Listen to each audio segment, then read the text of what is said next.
John 12. 6 days before Passover, Jesus went back to Bethany, where he had raised Lazarus from death. A meal had been prepared for Jesus. Martha was doing the serving, and Lazarus himself was there. Mary took a very expensive bottle of perfume and poured it on Jesus' feet. She wiped them with her hair, and the sweet smell of the perfume filled the house. A disciple named Judas Iscariot was there. He was the one who was going to betray Jesus.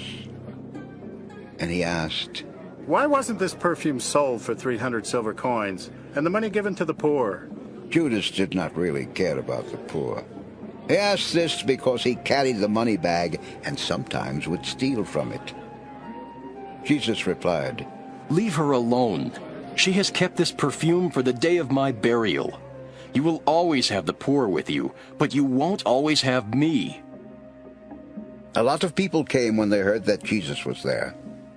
They also wanted to see Lazarus, because Jesus had raised him from death. So the chief priests made plans to kill Lazarus. He was the reason that many of the Jewish people were turning from them and putting their faith in Jesus. The next day, a large crowd was in Jerusalem for Passover. When they heard that Jesus was coming for the festival, they took palm branches and went out to greet him. They shouted, "Hooray! God bless the one who comes in the name of the Lord! God bless the King of Israel!" Jesus found a donkey and rode on it, just as the scriptures say. "People of Jerusalem, don't be afraid. Your king is now coming, and he is riding on a donkey." At first, Jesus' disciples did not understand. But after he had been given his glory, they remembered all this. Everything had happened exactly as the scriptures said it would.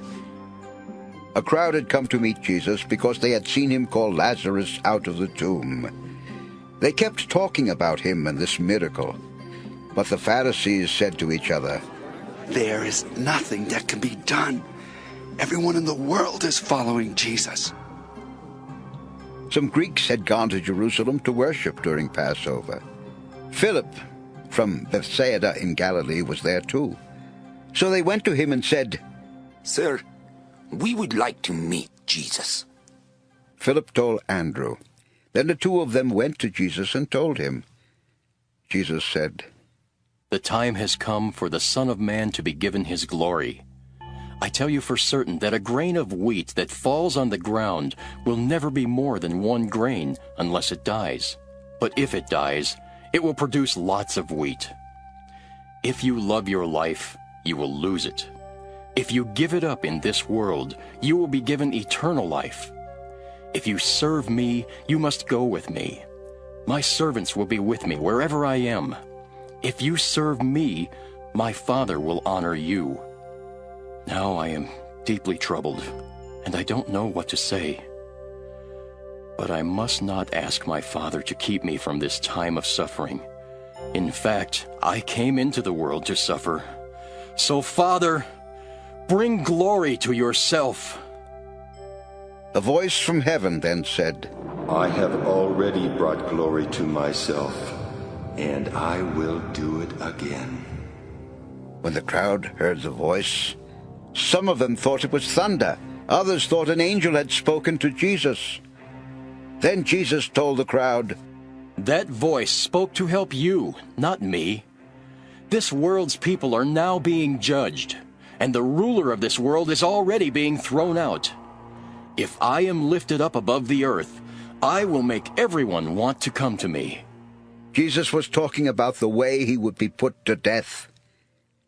The crowd said to Jesus, "The scriptures teach that the Messiah will live forever."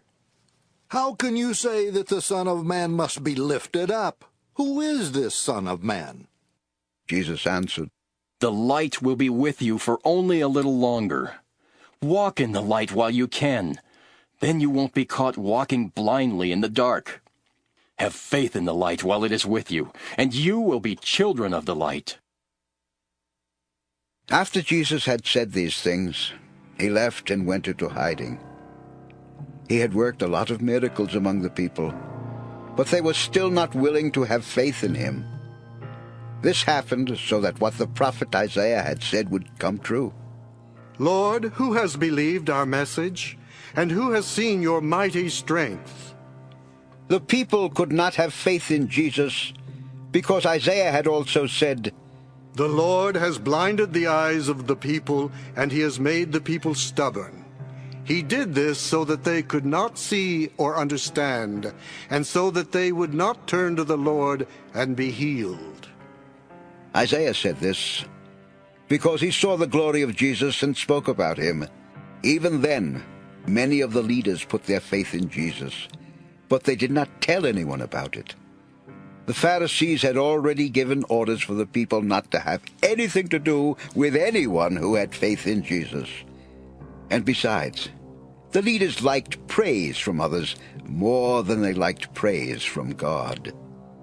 In a loud voice, Jesus said, Everyone who has faith in me also has faith in the one who sent me.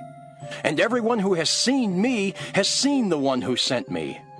I am the light that has come into the world.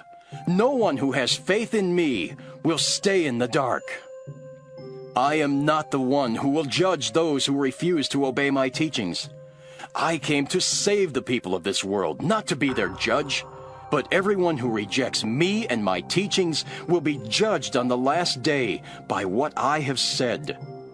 I don't speak on my own.